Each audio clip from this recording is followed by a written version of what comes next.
You're running a sound check and you've completed the first few steps. So you already have your scene recalled.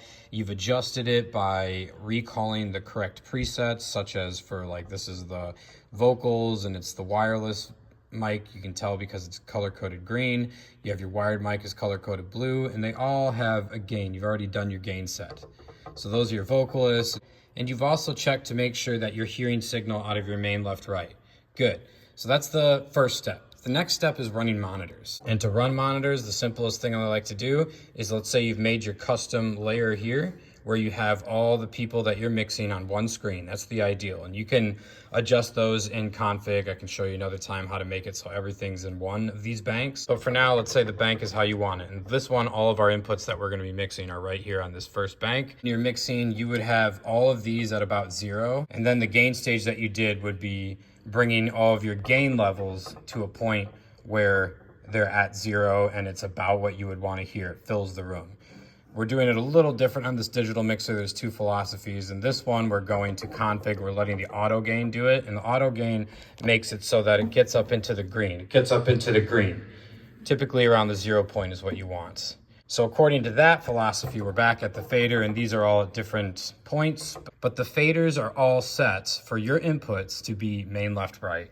If we want to run monitors, what we're going to do is we're going to click the sends to button and select output 1. And then all of these faders drop to 0. And as you raise them, they are going to put that much of that signal into the monitor for the musicians to hear. One thing I want you all to do that is going to be very helpful for running monitors is to make sure the main left right is muted.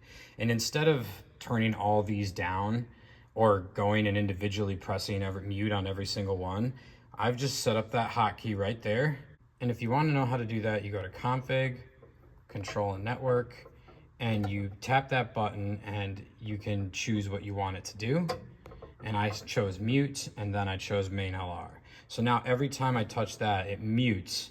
If it's red highlighted, it mutes the main left right. And if I untap it, you'll hear my voice through the main left right on input 1, because that's what I'm speaking through.